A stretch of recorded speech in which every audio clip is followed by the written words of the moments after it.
Okay, so if you've ever built anything with a DC system, you've probably reached for a buck converter. You know, that amazing little device that steps down voltage so efficiently. And that's their biggest selling point, right? They're supposed to be incredibly efficient. But today, we're going to take a closer look at what that word efficient actually means in the real world. Because here's the thing, the real question isn't about the power you're getting, it's about the power you're losing. And what if that tiny little percentage point of loss is actually a hidden danger lurking in your system? All right, let's get into it. First up, we need to tackle some common wisdom, what I kind of like to call the efficiency myth. We see these numbers plastered everywhere, 90%, 95% efficient, and it sounds incredible, right? Almost perfect. But that leftover 5 or 10%, it has to go somewhere. It doesn't just, poof, disappear into thin air. So where on earth does it actually go? This is where it gets really interesting. Let's follow the trail of that missing energy. So the math itself is super straightforward. Efficiency is just the power you get out divided by the power you put in. Whatever's left over, well, that's your power loss. But while the formula is simple, what it means for your project is what really truly matters.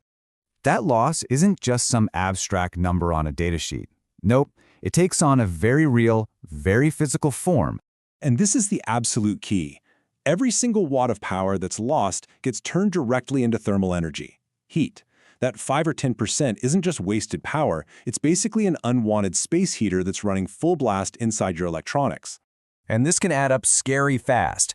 Let's say you're pushing 200 watts of input power into a converter that's 90% efficient. That means 20 watts of power are being radiated away as pure, nonstop heat. Now, to give you an idea of what that means, a classic 20-watt incandescent light bulb gets hot enough to seriously burn you. That's exactly what's happening inside the casing of your converter. But here's the thing. The problem is actually even more complicated than that simple math suggests. Because out here in the real world, conditions are never perfect. And that efficiency number, well, it's not what it seems. This right here is the big gotcha that so many of us miss. That 95% efficiency rating you see on the box, that's almost always the absolute best-case scenario, something they achieved in a perfect lab. Think of it more as an advertisement, not a guarantee for your project. See, in reality, a converter's efficiency is a moving target.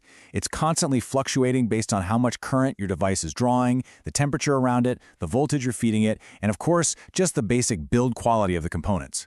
And this chart lays it all out.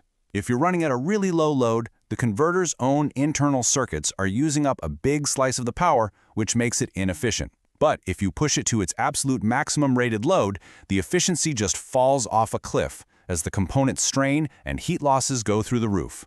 That peak efficiency number you see advertised only exists in this narrow little sweet spot, usually somewhere right in the middle of its rated capacity. Okay, so we've defined the problem, and it sounds kind of hairy, right?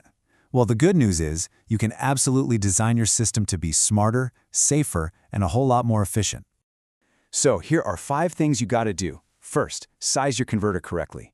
You want to keep it running in that 60 to 80% sweet spot we just talked about, not redlining it. Second, ventilation is not optional. Heat is the enemy. As a rule of thumb, every 10 degrees Celsius rise in temperature can literally cut the lifespan of your electronics in half, so let them breathe. Third, use a higher system voltage whenever you can.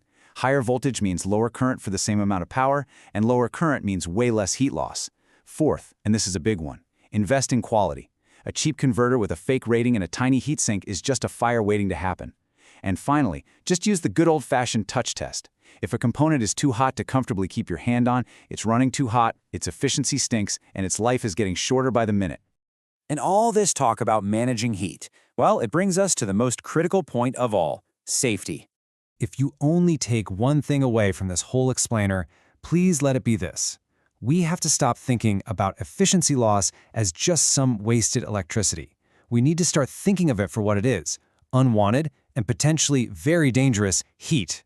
Because when that heat has nowhere to go, especially when it's trapped in a project box or tucked away under a dashboard, it leads to some truly awful outcomes. We're talking melted wire insulation, other nearby components failing way too early, and in the absolute worst-case scenario, a very, very real risk of fire. So let's circle all the way back to the question we started with. Now that we've seen how that little percentage point turns into real, tangible heat, is that small loss actually a big deal? The answer is a huge, emphatic yes. It's not a big deal if you plan for it, if you manage it, but it becomes incredibly significant and dangerous the second you choose to ignore it. And that's really the bottom line. It might start as a tiny percentage on a spec sheet, but it can grow into a huge system-threatening problem. So the next time you pick out a component, don't just ask how much power you're getting out of it.